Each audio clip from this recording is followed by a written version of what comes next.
से पहले आप सुने। आप किसकी इबादत कर रहे हैं?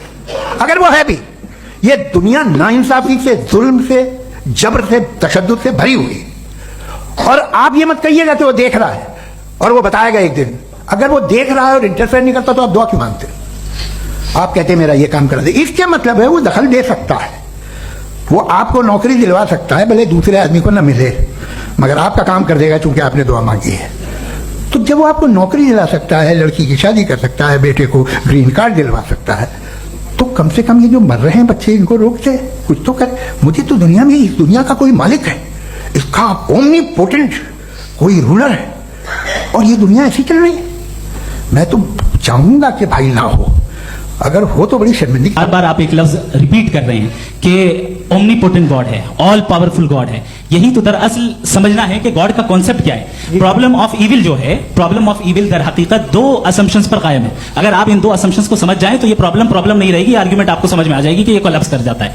पॉइंट नंबर 1, यानी जो आपका सबसे पहला फॉल्स असम्पशन है कि गॉड मर्सीफुल है, ओमनीपोटेंट है, दुनिया में जुल्म हो रहा है। लेकिन आपको ये समझना चाहिए कि हमारे वर्ल्ड व्यू के मुताबिक गॉड सिर्फ ओमनीपोटेंट और सिर्फ मर्सीफुल नहीं है, बल्कि वो ऑल वाइज भी है और वो ऑल नोइंग भी है। उसके हर काम के पीछे हिकमत और विजडम है। ये कोई जरूरी नहीं है कि वो हिकमत और विजडम आपको समझ में आए या मुझे समझ में आए। अगर आप जो समझ रहे हैं उसके मुताबिक आप फैसला कर रहे हैं, ये लिमिटेड पर्सपेक्टिव से आर्गुमेंट है। और इस चीज को हम अपनी दुनिया में, अपने लाइफ में, डेली लाइफ में इस प्रिंसिपल को एक्सेप्ट करते हैं। हम जब किसी डॉक्टर के पास जाते हैं, डॉक्टर के पास जाकर वो अगर उसने हमें कोई दवाई दी है तो हम ये तो नहीं कहते कि जब तक आपके पास जितना नॉलेज और जितना विजडम नहीं है, आपने क्यों ये दवाई दी है, तब तक हम इस चीज को एक्सेप्ट नहीं करेंगे। नहीं कहते, हम उसकी अथॉरिटी को तस्लीम करते हैं। क्यों? क्योंकि उसकी हम जानते हैं कि वो नॉलेजेबल है, वो विजडम वाला है, हमसे ज्यादा नॉलेज और हमसे ज्यादा विजडम है। बताएं सर। डॉक्टर में खुदा में बड़ा डिफरेंस है। डॉक्टर पढ़ा लिखा होता है एक, तो मैं उसकी बात सुनूंगा।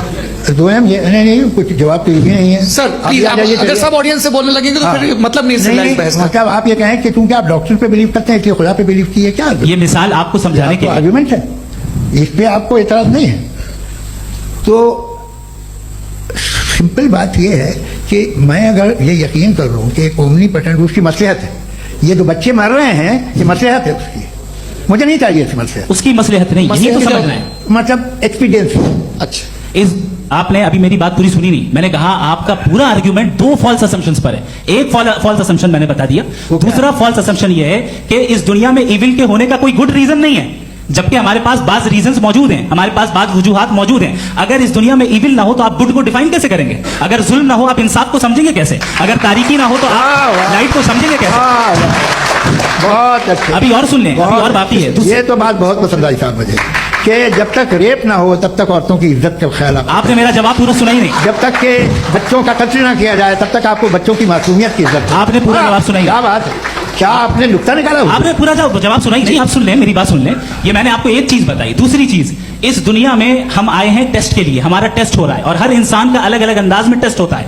और इस दुनिया में अगर इविल मौजूद है तो वो इविल जरिया है हमारे अंदर ह्यूमन नोबल क्वालिटीज को डेवलप करने का और अलग अलग फील्ड में प्रोग्रेस करने का। और अगर हमारे अंदर और इस दुनिया में इविल नहीं होता तो बताइए टेस्ट का मतलब क्या होता? अगर मैं अपने स्टूडेंट को एमसीक्यूज दूं और उसमें सिर्फ राइट आंसर लिख कर दे दूं और कहूं तुम्हारा टेस्ट हो गया, ये मीनिंगलेस है। इस दुनिया में अगर हम टेस्ट के लिए आए हैं तो जाहिर है गुड एंड इविल दोनों मौजूद है। तो अगर गुड एंड इविल दोनों मौजूद है तो ये इविल भी खुदा का बनाया हुआ है?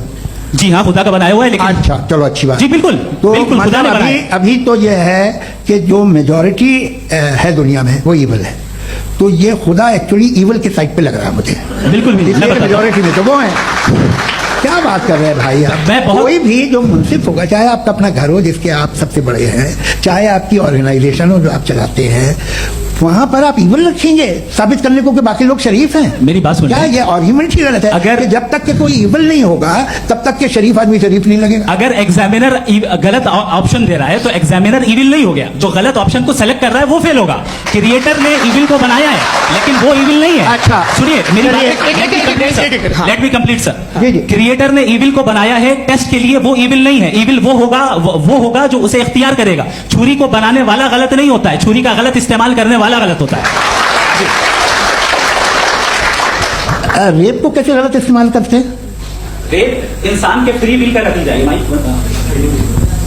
ये रेप कैसे गलत इस्तेमाल होता है? ये अब सुन ले, अब सुन ले। गलत इस्तेमाल होता है। हाँ मैं बता रहा हूँ, कैसे गलत? मैं बता रहा हूँ कि जो इविल इस दुनिया में मौजूद है उसके कई सारे तरीके हैं। एक तरीका इंसान का अपना फ्री विल है। अब अगर कोई रेपिस्ट रेप कर रहा है तो इसका गॉड का कसूर नहीं है, वो अपने फ्री विल का गलत इस्तेमाल कर रहा है, उसको सजा मिलनी चाहिए। अच्छा। और उसी के लिए जहन्नम बनाई गई है।